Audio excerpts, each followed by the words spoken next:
Welcome, my friends. Welcome to my channel, Dr. Salim Psychology. Today we will discuss about self-love.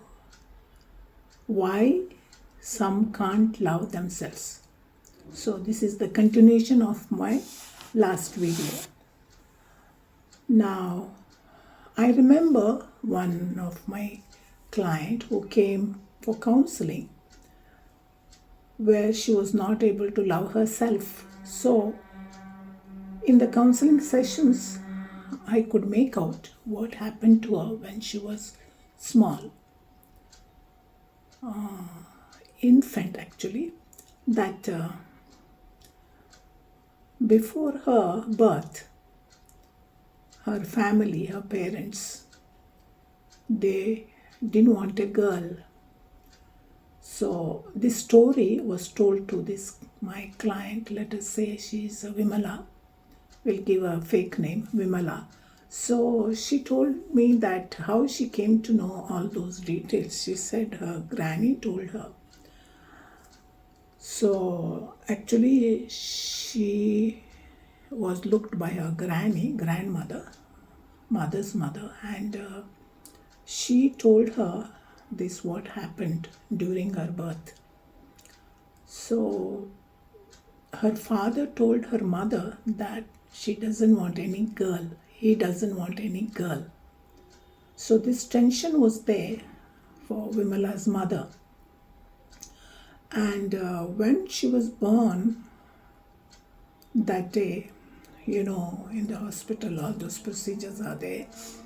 She was in the labor room, she delivered, and then at that time they didn't tell her about that boy or girl, just delivered and they took the baby. And all those procedures are there, and mother was brought to the ward, and she was there, and all those procedures are there, for the mother also. They take care, nurses, doctors. And after babies, all those over, they are bringing, but she asked that time the nurses, the baby boy or girl, because she was very anxious. And one of the nurses said that girl. Immediately she was so disturbed, she faced herself to the wall, turned that side, and just couldn't respond to anybody. She was so depressed. Already the delivery pain will be there, and some people will feel that even some kind of tension after the birth. And all those she was going through, and this news also was a kind of a blow to her mother, Vimala's mother. And when the nurses brought the baby, she couldn't even take the baby. She did not take the baby. And nurses were trying to persuade her, but she wouldn't respond to anybody. That's what her granny told. And then finally granny only held the baby. And granny knew about these things, and she nurtured the baby. Because you see, this one example I am giving, because there is a book by Erik Erikson.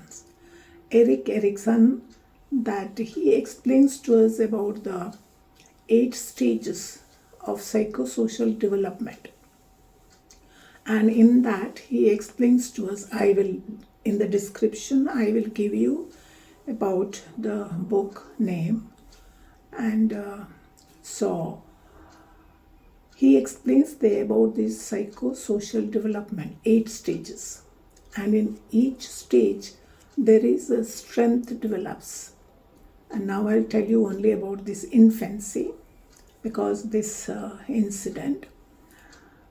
Now there, in the first stage, the infant, the infant, if everything goes okay, that the parents give the proper attention, love and touch. Physical touch is very, very important at the age of that infancy.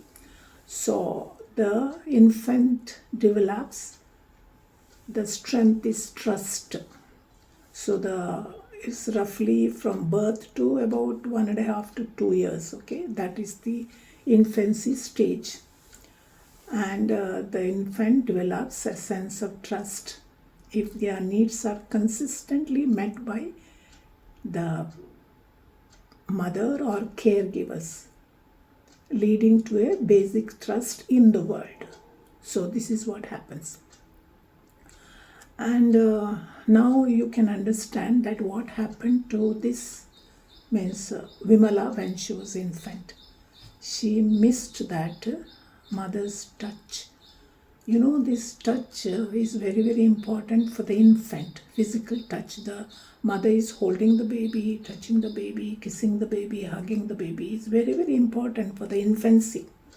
From the birth to at least 1 year, that is very, very important. And we see that how these babies are touched, hugged by mothers or caretakers. So partly for Vimala, partly her granny did that. But that was not enough, and she had all kinds of problems to trust people, and other problems. She couldn't pay attention to her at all. She was reckless and had lot of anger also, depression, and all those issues were there in her. And mainly she couldn't trust anyone. Yeah. So there was a little trust with her granny, but on the whole, she was not able to trust anybody. And also, following stages also will be kind of affected. So, because the first stage itself, she got this, she was not able to get the attention which she has to get. So, that is why the first stage itself, she was not able to trust people and trust anybody. And following stages, there are strength which she has to get also will be crippled. Now this is the story of Vimal, and there is also one more book I can tell you that is about healing the 8 stages of life, and I will give you the description about that book. And this is a very good book, and which I follow for my counseling. Now in that, the author says in page 9 in that book, how hurts are healed. Not only do our behavior patterns reveal past hurts, but even physiological studies of the brain show that everything that has happened to us remains a part of us. So this is what they say. The subject feels again the emotion which the situation originally produced in her or him, and she or he is aware of the same interpretations, true or false, which he himself gave to the experience in the first place. Thus evoked recollection is not the exact photographic or phonographic reproduction of past scenes or events. It is a reproduction of what the patient saw and heard, felt and understood. Now they speak about how the hurts are healed.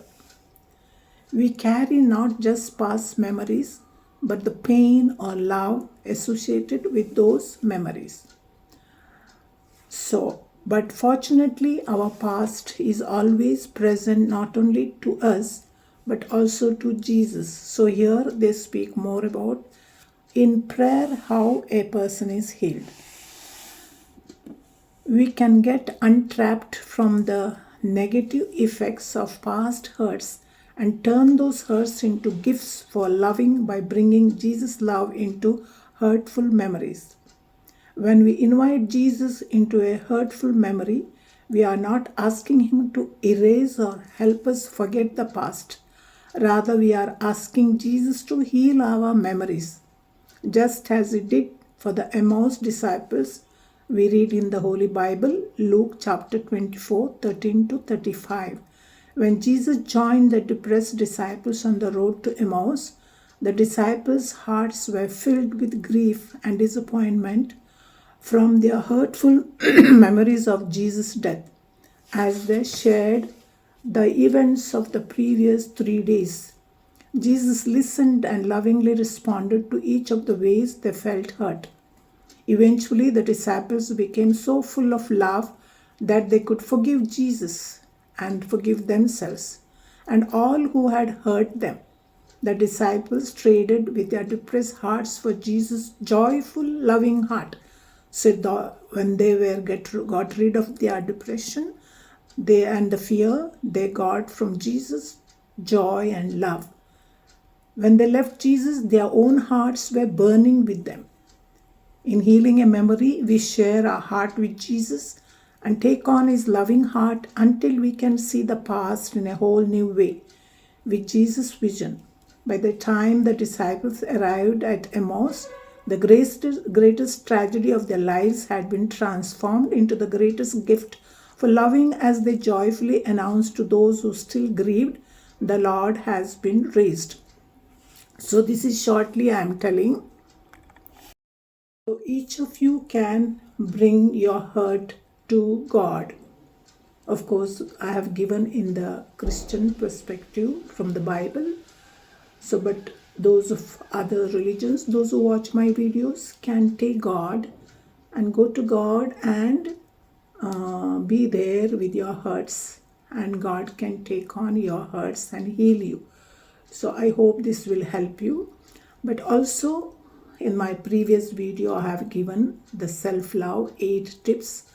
You can follow them and you can become whole once again.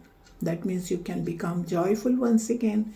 You can become happy once again. You can be very lively and you can become lovable. So this is what I am wishing for you all. So all right. So if you like my video, you give a like, and if you have to say anything about the video, how you feel, you can write in the comment, and also you can share this video to your friends. It can help them too, and I want this to reach to as many people they can get help from these videos. And also those who are new viewers, please subscribe to my channel. So all the best, my friends. God bless you. We will meet in the next video.